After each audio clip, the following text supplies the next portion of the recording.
I am happy to join with you today in what will go down in history as the greatest demonstration for freedom in the history of our nation. Five scores years ago, a great American, in whose symbolic shadows we stand today, signed the Emancipation Proclamation.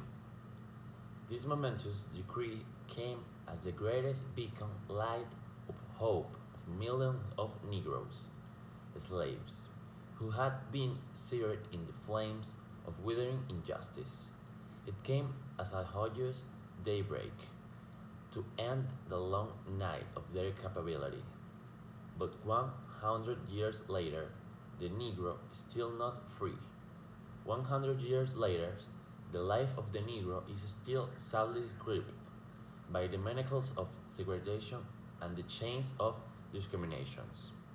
100 years later, the Negro lives on a lonely island of poverty in the midst of vast ocean of material prosperity.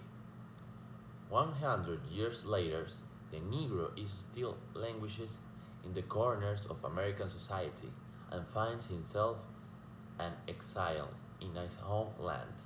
And so we will become here today to dramatize a shameful condition. In a sense, we will become to our nation capital to cast a check. When the architects of our republic wrote the manifest words of the Constitution and the Declaration of Independence, they were signed a promissory note to which every American was to fall.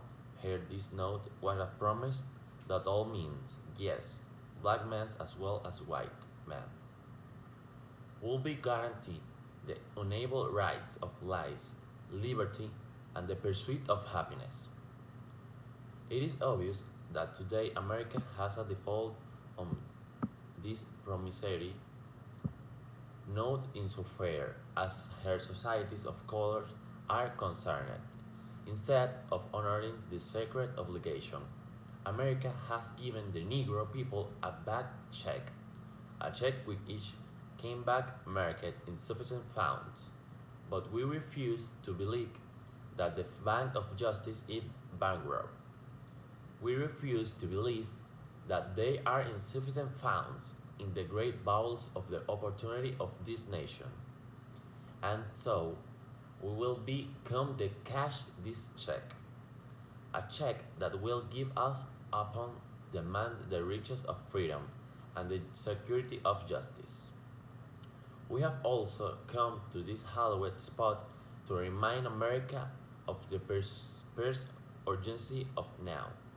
This is not time to engage in the luxury cooling of or to take the tranquilization drug of dualism. Now is the time to make real the promise of democracy. Now is the time to rise from the dark and dissolved valley of segregation to sunlight path of racial justice. Now is the time to lift our nation from the quicksand of racial injustice to the solid rock of brotherhood. Now is the time to make justice a reality for all God's children. It will be fatal for the nation to overlook the urgency of the moment. This summertime summer of the Negro legitimate discontent will not pass until there is an innovation autumn of freedom and equality. 1963 is not an end, but a beginning. And those who hope that the Negro needed to blow off steam and will not be content will have a rude awakening in the nation return to business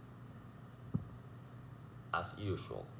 And there will be neither rest nor tranquility in America until the Negro is guaranteed the citizenship's rights. The right wheels of revolt will continue to shake the foundations of our nation until the bright day of justice emerge. But there is something that I must say to my people. We stand on the war threshold which leads into the palace of justice. In the process of gaining our rightful place, we must not be quality of wrongful deeds. Let us not seek to satisfy our thirst for freedom by drinking from the cup of reigned and hatred. We must forever conduct our struggle in the high plane of dignity and discipline. We must not allow our creativity protest to denigrate into physical violence. Again and again, we must rise to the majestic heights of meeting physical force with soul force. The marvelous new militancy which has engulfed the Negro community has must not lead us to the struggle of all white people. For many of our white brothers, as evidenced by their presence here today, have come to realize that their destiny is tied up with our destiny, and they have to come to realize their freedom inexorably bound to our freedom. We cannot walk alone, and as we walk, we must the pledge that we shall always merge ahead. We cannot turn back. There are those who are asking the debate of civil rights. When will you be satisfied? We can never be satisfied as long as the Negro is the victim of the unspeakable horrors of police brutality. We can never be satisfied as long as our bodies, heavy with the fatigue travel, cannot gain loading in the motels of the highways and the hotels of the citizens. We cannot satisfy as long as the Negro's basic mobility is from a smaller ghetto to a larger one. We can never be satisfied as long as our children strip off their selfhood and rob of their dignity by sign from for whiters only. We